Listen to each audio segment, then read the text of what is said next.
Hey guys, welcome back to Melbourne, Australia in late winter, August 25.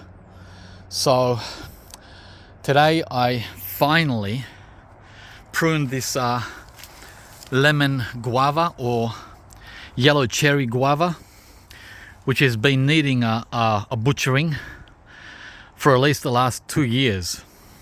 I let it go and I thought, well, that's it.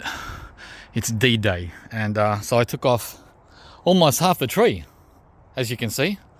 Yeah, this is also known as the Cattleya guava. We like to call it lemon guava because it's got a lemony taste. Little small yellow cherry size guavas. So we cut it nicely all around, gave it a shape. The thing is, I've had the passion fruit up there curling and rolling and tying itself onto the tree for the last 3 years. So I got all those off and re-strung them onto the wire there. So that got cleaned up. I've got a few bungee cords I've got to remove. Those bungee cords were there to hold the guava tree up because of all the fruit. There was so much fruit this last season on this tree that the tree was leaning. This tree was leaning like that, right? Because look how small the trunk is. After 10 years, it's still only 3 to 4 inches, right? Not much. And it was top heavy up to here. So yeah, I won't need those bungee cords now. I can get rid of them. I had two cords for that purpose. So yeah, that's the job I did on the lemon guava. Yeah, I've also been doing a little bit of tip pruning, just minor, on the white sapote. Just started that actually. So just look how small. The reason I tip these is so I can walk through here, right? Look, I'm trying to create a passage because before I was walking straight into these, right? Bumping my head.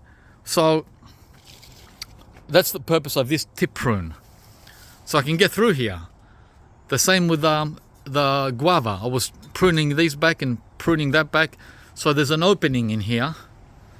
So we can move around without thinking, will I poke my eye out? I want to do the same here with this branch on the Namroy pomelo.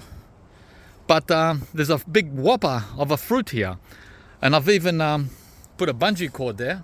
And it's still not enough to hold it where I want it. So, oh well, right? You gotta sacrifice sometimes, and that's a sacrifice. A reverse sacrifice, that is, keeping the fruit whilst banging into it. All right, so today when I came out here, this banana pup, this very, very mature banana pup, came out of its socket, which is very rare. It does happen in there, right up against the camellia.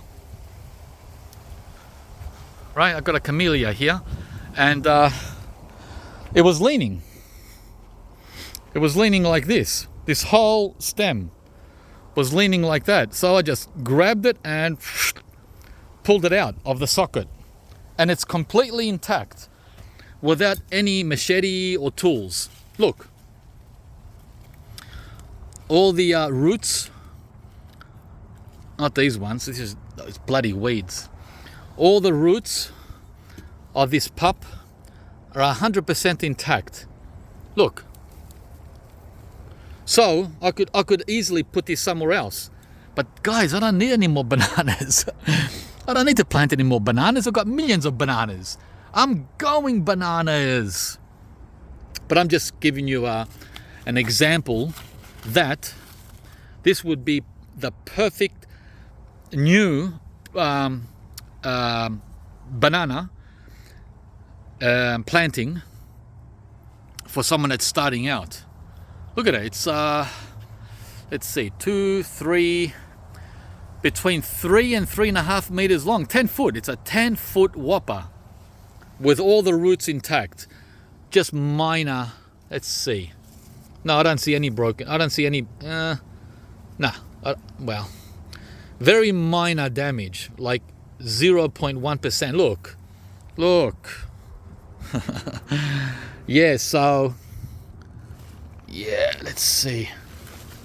Oh, and it even had its own little child coming. Oh, look. It had a little pup of its own coming. There was a future pup from this big pup. How cool, huh? Yeah, guys, so I don't know how this happened. It just happened overnight, and there was no wind. We had no wind. And for some reason, it unsocketed, came out of its socket. The only thing I could think of is moisture, because these are pretty wet, because the property is slanting, right? And that was the last banana. That was the very last one. But I stuck my hand in there, and it's not really soggy. So that would be the only thing. Or a big animal, like a koala. We don't have koalas here. A big koala jumped on it and rocked it. A possum wouldn't be able to do it unless it was 5 possums. Yeah, so you know what I'm going to do with this now? Because I'm not interested in using it as a plant. You know what I'm going to do, guys? I'm going to use it as mulch. Of course I am.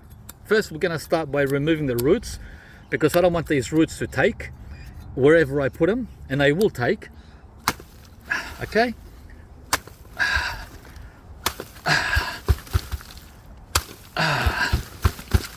Yeah, I'm using a cleaver. Someone told me this is a cleaver, not a machete. Oh man, there's a lot of anal people out there. All right, we'll call it a cleaver. All right, now we're not going to have problems with this. Right, that's the part that gives you problems if you don't watch where you put it as far as mulch. Those can take. This cannot take. This part here. Yeah. So chop and drop. Chop and drop. Chop and drop. And this, by the way, is all year. All year we get this free chop and drop, not only in summer during the main season. Guys, these bananas can be used at any time we need mulch, right? Anytime, even now in late winter. It just happens to be that the plant did me a favor. So now you're gonna see how I use the bananas other than growing the fruit. Hang on. And the reason I have the hose out is because I've been trickle watering this Cumquat, this one, the Nagami, which is absolutely loaded. Look. I don't have, by the way, I don't have to water it. But I want to be sure that all these fruit set perfectly, right? Instead of getting fruit drop, undeveloped, or for whatever reason they drop, it's usually a lack of water, right? Because we're not getting enough water, and we're not getting enough rain, guys, this winter. So I'm glad I didn't plant any vegetables. Okay, there's the roots of the banana stem. I put them on top of 20 inches of mulch. So they're not gonna take. This will not take on 20 inches of mulch. So that's all good. This is the part that I'm interested in over here. There you go. So we'll put the leaves down first, and then the trunk, right? Yeah, something like that, right, guys? Doesn't have to be perfect. Whatever works. And this will all break down between now and Christmas. By Christmas Day, hang on. By Christmas Day, all this will be gone. We'll just be left with something like that. It'll be like that. Like lawn clippings. Yeah, that's what happens to these within 5 to 6 months. And the reason I'm doing it this way is I don't want the birds to lift these up, or a storm. If we get a windstorm, all these fly away. Okay, there you go. Something like that. And this is the Indian white guava that's getting fed, right? And there's a familiar red leaf color in winter, and there's the last one that's gone rotten. The last one from June. These come in May and June, and now in August, well, sorry, you're too late. When you're too late, this is what happens. Or if the birds don't catch it. So we're going to give this back to the tree underneath all this mulch, so nothing can get under there, not even a fruit fly. Deep underneath. Back to the tree that fruit goes, guys. Yeah, my little cleaver, which hasn't been sharpened in 7 or 8 years. 8 years. It's so dull, and it still works. 8 years I haven't sharpened it, and I still use it every day. It does the trick, guys. It does the job. I don't want it to be razor sharp. That's pretty dangerous. Okay, so what else? That's all I've done today. Watered the kumquat, pruned the cherry guava, and got rid of that banana that was ready to fall, collapse. I'm also tightening that banana bunch up there that's sitting on the roof with another bungee cord. That's why the ladder's there.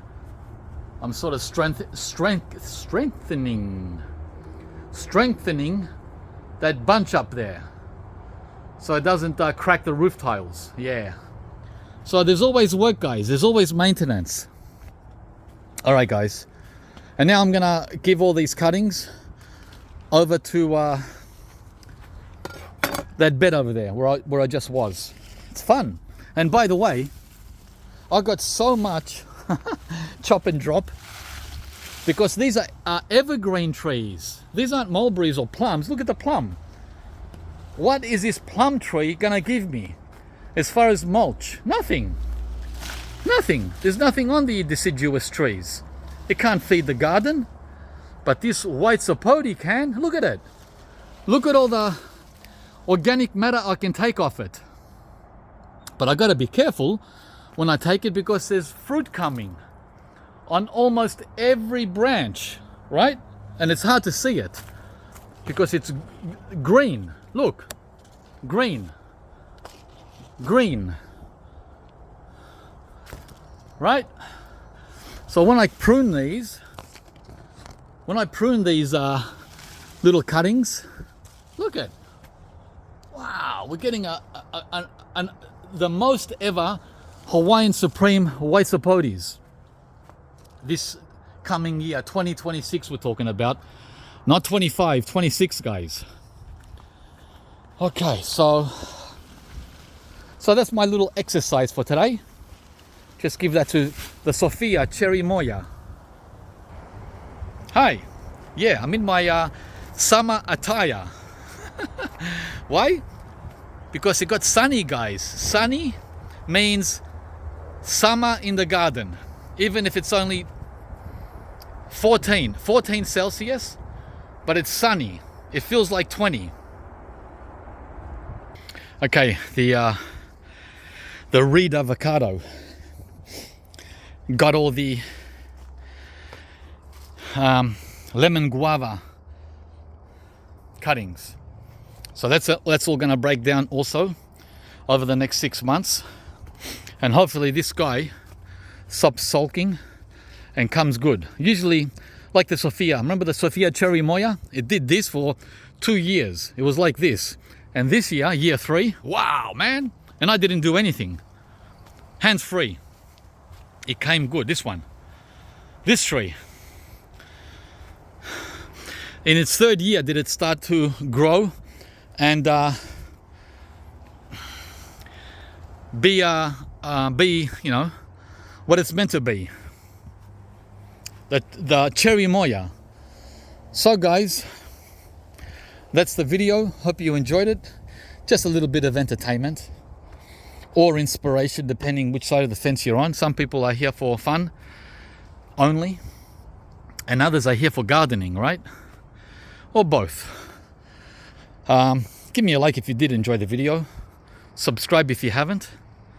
And we'll see you from the next one. There's so much to cover. Winter's almost over though, so not much left to film out here. I had a couple of white sapotes earlier today too. I washed the car in the driveway, so I've done a little, I mowed the lawn a few days ago, and just got to finish off with this on the Cumquat. Wow, crazy. What the heck? Oh, Kim's gonna be so busy in the kitchen with making jam. Oh, this is a jam factory. Oh my god. All right guys, have a good one. Bye.